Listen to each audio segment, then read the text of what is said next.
খালি হাইলে কদম হয় না যদি ক্ষমে গেছে মনে ভাবে শশমাল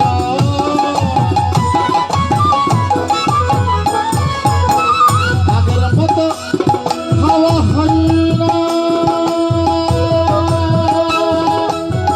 বেশি খেলে হজম হয় না আগের মতো খাওয়া যায় না বেশি খেলে হজম হয় না আগের মতো কথা কই না আগের মতো কথা কই না নাচে নাচে নাচাবো আগের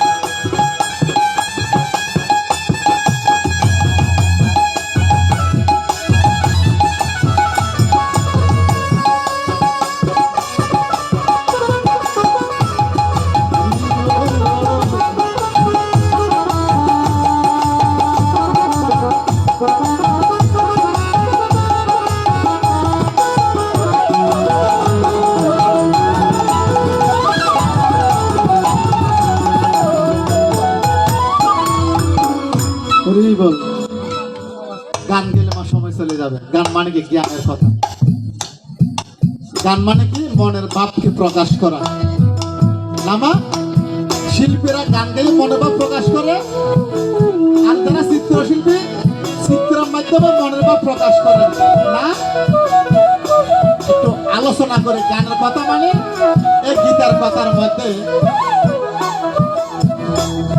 আমরা যখন বয়স 70 বছর হয় দেহের কর্মক্ষমতা হারিয়ে ফেলে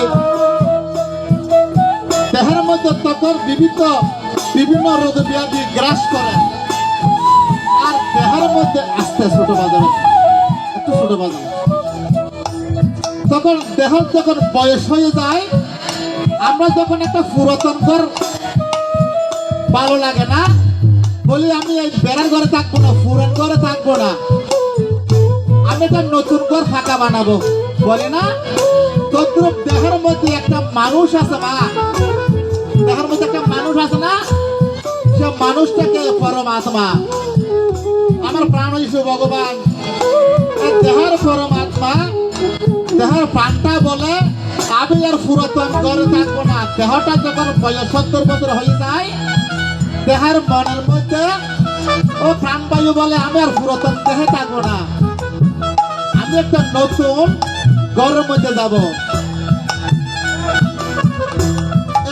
আমরা এখানে আসি নতুন নতুন কাপড় পরে আসি না মা কাল পরশু 2-4-5 দিন পরে কাপড়টা পুরাতন হয়ে যাবে আবার নতুন বস্ত্র কিনবো নতুন সুন্দর সুন্দর বস্ত্র পরিধান করবো তদ্রুপ এই নশ্বর দেহ থেকে প্রাণবায়ু আরেকটা দেহের মধ্যে অবস্থান করাকে বলা হয় মৃত্যু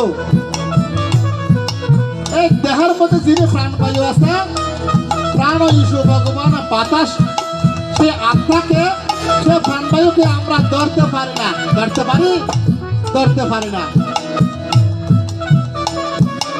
কাটা যাবে না তা দিয়ে কেসি দিয়ে কাটা যাবে না আগুনের মধ্যে ফোড়ানো যাবে না আবার পানির মধ্যে দিলে ভিজবে না সে আত্মা হচ্ছে পরমাত্মা অনুভব করতে হবে অনুভব করা যাবে কিসের মাধ্যমে চলাফেরার মাধ্যমে কথাবার্তার মাধ্যমে আমাদের দেহের মধ্যে যে প্রাণ যিশু ভগবান আছে সেটা আমরা কথাবার্তায় অনুভব করতে পারবো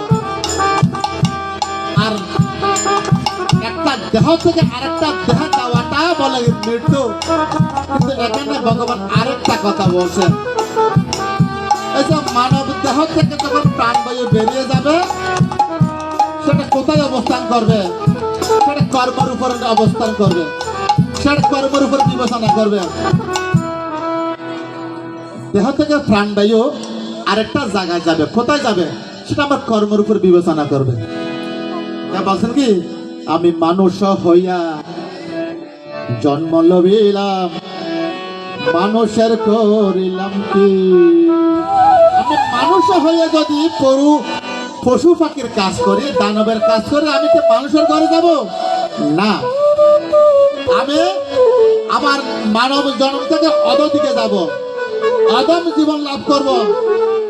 কেননা আমি তো মানুষ হয়ে মানুষের কাজ করি নাই, আমি মানুষ হয়ে মন্দিরে যাই নাই, আমি মানুষ হয়ে গুরু বদনা করি নাই, আমি মানুষ হয়ে বৈষ্ণবকে বুঝি নাই, বৈষ্ণবকে স্মরণ করি নাই, গুরু পদ অনুসরণ করি নাই। তাহলে আমি কিভাবে ঊর্ধ্ব পদে যাব?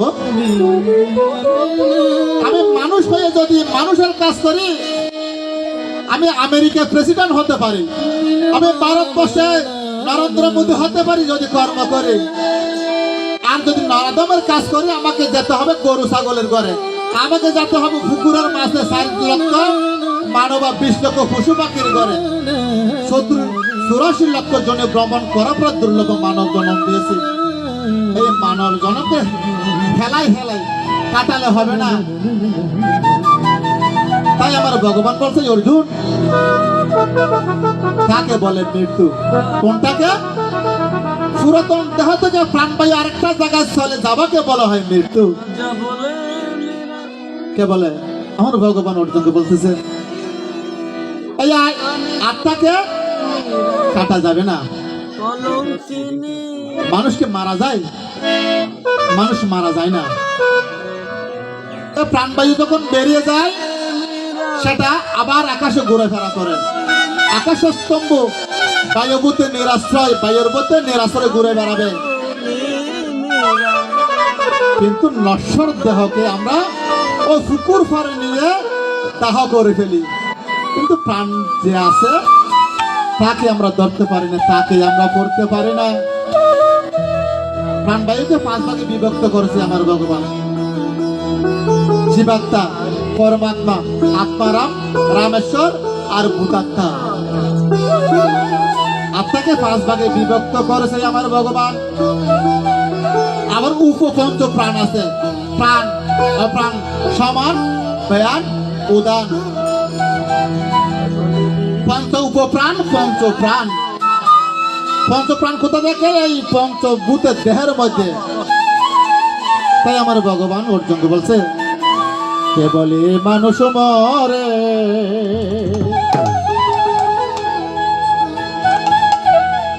আমি বুঝলাম না ব্যাপার। কে বলে মানুষ মরে? যদি মানুষ মারা যায়, সে কর্মের বিচার কি হবে? কর্মের বিচার হবে না। মানুষ মারা যদি যায়, কেউ চুরি করে, কেউ ধারি করে, কেউ ডাকাতি করে, কেউ আবার অন্যের জায়গা বুক দখল করে, সে কর্মের বিচার আছে না মা? যে যত বড় মুনি ঋষি, যত বড় ক্ষমতাশালী ব্যক্তি হোক না কেন, তার কর্মের ফল তাকে ভোগ করতে হবে। সেই জন্য বলে কি, কর্ম ফলে আসে মানুষ, কর্ম ফলে যায়। কর্ম ফল খন্ডাইবার মারে কারো সাধ্য নাই। আমার ভগবান পর্যন্ত কর্মফল থেকে রেহাই পায় নাই। আমার ভগবান কুরুক্ষেত্রের মাঠের মধ্যে অনেক রকম কর্ম করেছে। তাই মা গান্ধারী অভিশাপ দিয়েছে কর্ম অনুসারে, কৃষ্ণ তোমার যদুবংশ ধ্বংস হয়ে যাবে, কান্না করে কেউ থাকবে না, তুমি তীরের আঘাতে মারা যাবে। সেটা আমার ভগবান ভক্তের মান রক্ষা করার জন্য বেদের তীরে মারা গিয়েছে। কোন কর্ম করেছে?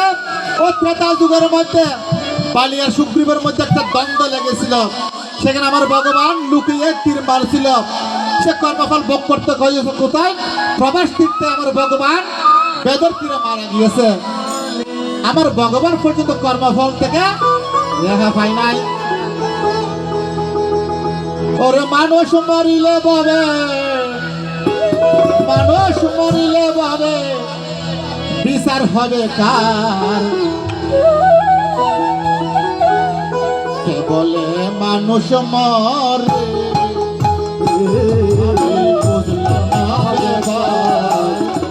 কে বলে মানুষ মরে?